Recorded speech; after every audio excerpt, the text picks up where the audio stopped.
The U.S. main export is paper money.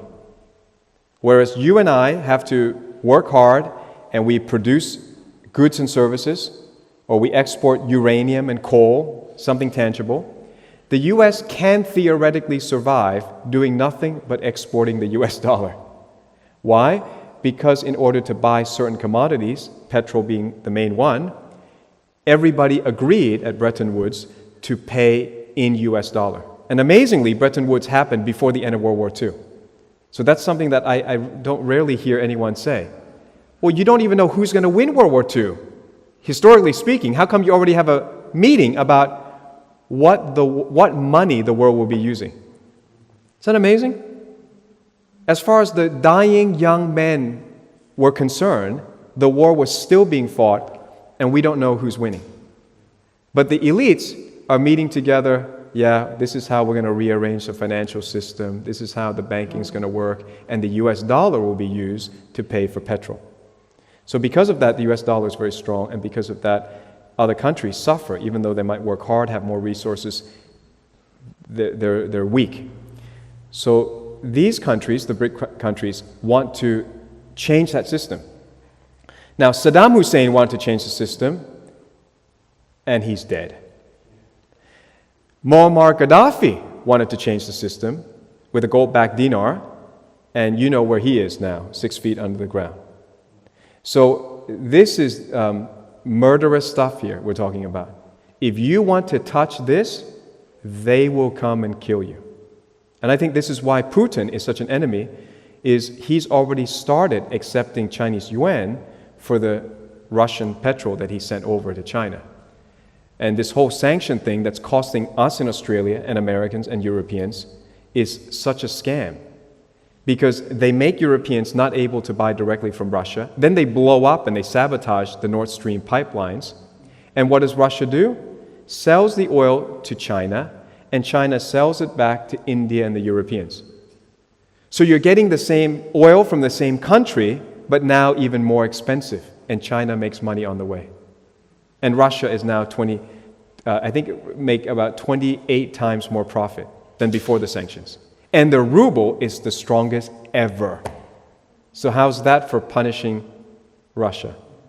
They're not punished at all. They're rewarded, and the people in Europe some of them are going to die this winter because there's not enough fuel. So it's insane.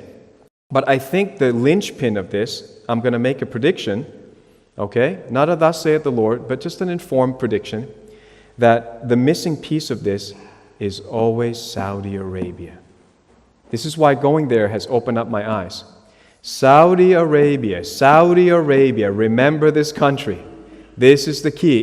If Moses got the 10 Commandments in Saudi Arabia, the real Mount Sinai, it started there. And it's going to end there. So now what Saudi Arabia has done, which they never dared to do with President Trump, is they said, we have an important announcement to make. You heard this, right? We said, we're sorry, but you're going to go through a lot of pain because there's not going to be enough oil. Why? Because we turned it off. Because Biden begged Saudi Arabia, please make more oil.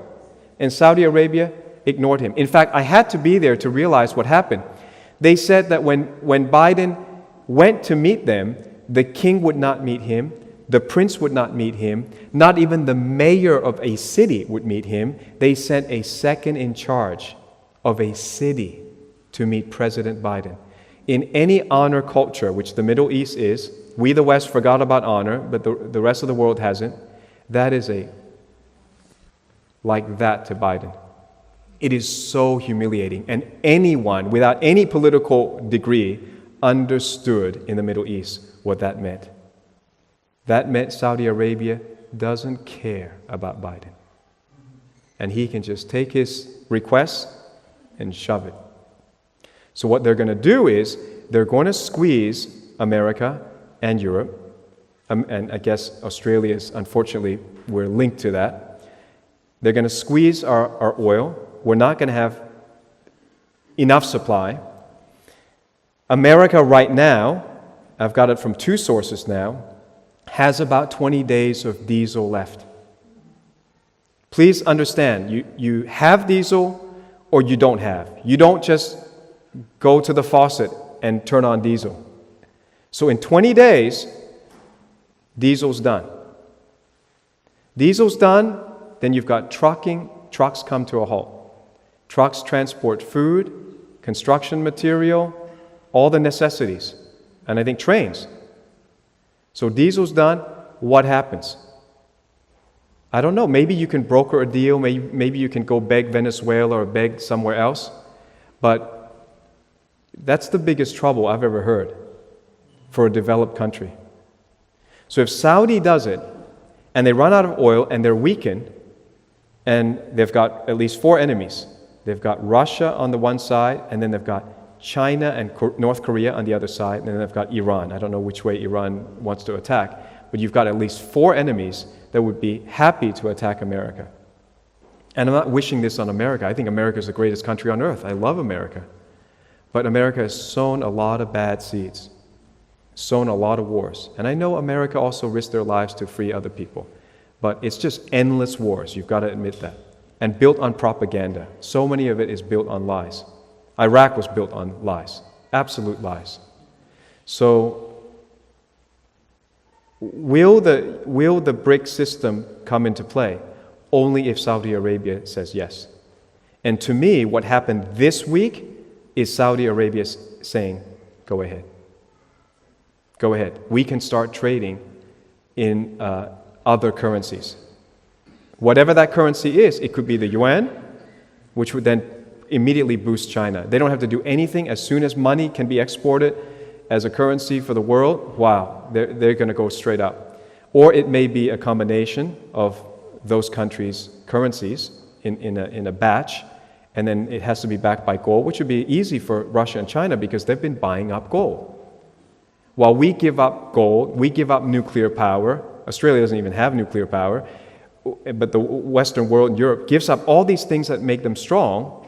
Russia and China are strengthening themselves. And Saudi Arabia is strengthening themselves. And this is why I think, in the end, come back next week, Saudi Arabia then comes up on top and it develops the world's most futuristic city, which I'll show you next week. And maybe that is why Babylon is called Mystery Babylon, because there will be no city in the world like this one. It's in the world. Everywhere we go, if you come to Saudi Arabia, everywhere we go, it's all about this city. Every foreign worker is working on this city. Every hotel is filled with engineers working on this city.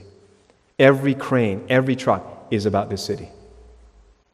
So how does the desert become the center of global commerce? I think we might be seeing the end of the US petrodollar coming up soon. I hope that means our Aussie dollar goes up. I think it should mean that, because we're a resource-rich nation. People want to have our resources, as long as the Greens and the Labour don't stuff it up, right? So that's why it just, I wish Australians voted differently and vote their values, but we just vote for money, Give us free stuff and then we're happy again. Dan Andrews says, you can go out and collect entertainment stipend. We'll give you back, was it $125 max? He'll give you if you go spend money on food and movies. And people go for that and they think, wow, I'm going to vote for this. You have to think of the big picture. We're a very special country, island, continent, rich in resources. Please, let's not screw it up. Yeah, when we have our election, please vote our values, not just freebies.